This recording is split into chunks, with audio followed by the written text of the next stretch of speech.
Welcome to another Way or No Way minisode. Today's issue, Fear Itself Issue 1, written by Matt Fraction. Following the Age of Heroes, in which Daredevil got possessed by a demon and used an army of ninjas to take over Hell's Kitchen, the leader and MODOK turned everyone into Hulks, and Spider-Man is still not with his one true love, the World Eaters nearly killed the World Tree, which held up the 9 realms of Norse mythology, and have rendered the Asgardians essentially stranded on Earth. Odin has returned to life, which begs the question, what happened to Surtur? Did Odin activate the God mode from Doom and just kick Surtur's balls through his skull? Anyway, Odin's back and not liking how his sons Thor and Balder have been holding down the fort. Because yeah, I can totally see Odin bitch-slapping the sentry up to Alderaan. We open our comic with a zoom into New York City and apparently a protest at the site of the mosque at Ground Zero.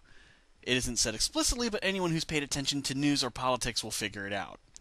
Protesters are on all sides, and smack in the middle of it are Steve Rogers, the former Captain America, now head of S.H.I.E.L.D., and his kinda sorta girlfriend Sharon Carter.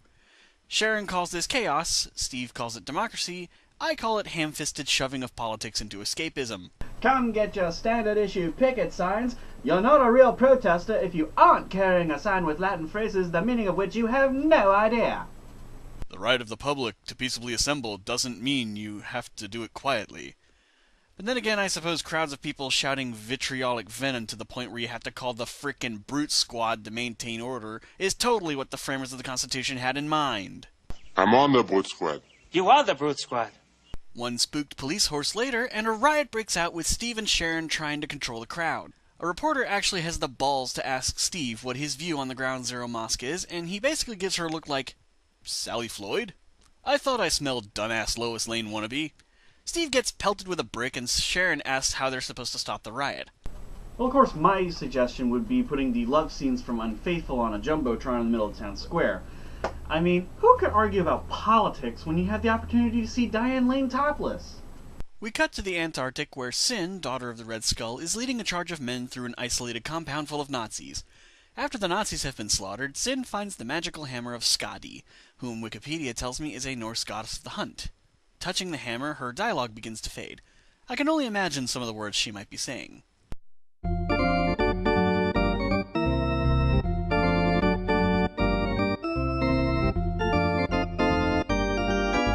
Behold, I am resurrected, and I look like I stepped out of Tron. At Avengers Tower, the Avengers are finishing diagnostic scans to reveal that the riot was not the work of a mind-controlling villain, leading me to wonder how often this kind of thing happens. Steve is moping, and Tony tries to cheer him up. Steve, buddy, don't take this the wrong way, but, well, Captain America doesn't come with the same cash it once did, and you're not even that anymore. I know it's hard to hear, Greatest Generation. And he's supposed to be his friend. Nice. Tony wants to make a press conference of Stark Industries rebuilding Asgard and wants the Avengers to stand with him in solidarity. Let's make it an event. Too late. While we see the effect that gods and heroes have had on Broxton, Oklahoma, the new suburb of Asgard, Tony Stark and the Avengers have their press conference and Thor is wondering where Odin is. Odin is looking at the proceedings through a viewing portal and tells his ravens that they don't matter anymore and spits on them. Smooth. Suddenly, he's found by Uatu, the Watcher, who just watches him. Odin starts giving a reason you suck speech to the Watcher and calls him a coward when Uatu basically pulls a screw this out. I think Odin's just jealous because the Watcher still has the concept of depth perception. Thor comes trying to convince Odin that gods and man can work together and can be a good thing. Odin responds by choke-slamming Thor and demanding he choose between mankind and godkind.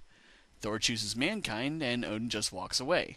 Cut to the Pacific Ocean, where Sin, now an avatar of Skadi, plunges into the depths to find the Midgard serpent. After bitch-slapping it a bit, she finds a mysterious cavern where she locates an old man who looks suspiciously like Odin. Odin, back at Asgard, senses the return of the serpent, and while heroes and gods break bread together, Heimdall also senses the big bad coming. Odin tells the Asgardians that it's time to beat a hasty retreat. Thor tries to reason with Odin, and Odin bitch-slaps him.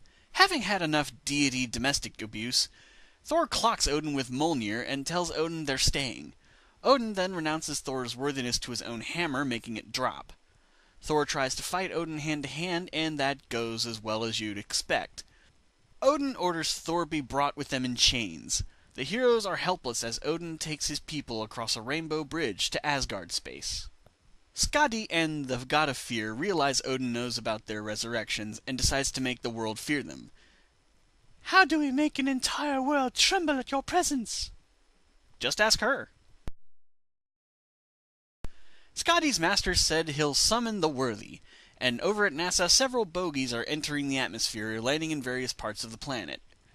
Meanwhile, at the World Tree, Spider-Man asks Steve what the hell just happened. Steve says, "The gods left us, Spider-Man. We're on our own." Fear Itself issue 1 set up the story nicely. An elder god is coming that is so powerful that it basically has Odin pissing his loincloth and fleeing like a bitch. Odin comes off as being a narcissistic bully who shouts and boasts about being the all-powerful, all-seeing, all-father, but when a threat rears its ugly head that might contend with that, he packs up his toys and runs home to Mama. He's perfectly willing to leave Earth's heroes alone to be victimized by said elder god, and he wonders why people don't worship him. The political overtones and parallels to today's current climate of panic and paranoia are obvious to the point of extreme polar opposite of subtle. Marvel in recent years has tried to stick close to the mantra of Marvel takes place in a realistic world, but there comes to a point where the realism starts to drag you out of the story kicking and screaming and it becomes a problem. When focusing on the story of the rising elder god, I'm interested and I want to see more of that. The commentaries on today's society, not so much. Here's an idea. If you're going to write about the socioeconomic and political climate of this country, put out an op-ed!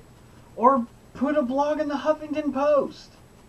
When it comes to realism in a genre that is escapism by its very nature, a little goes a long way.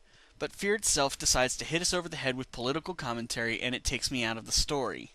This is supposed to be escapism, where we don't have to think about the problems in our world.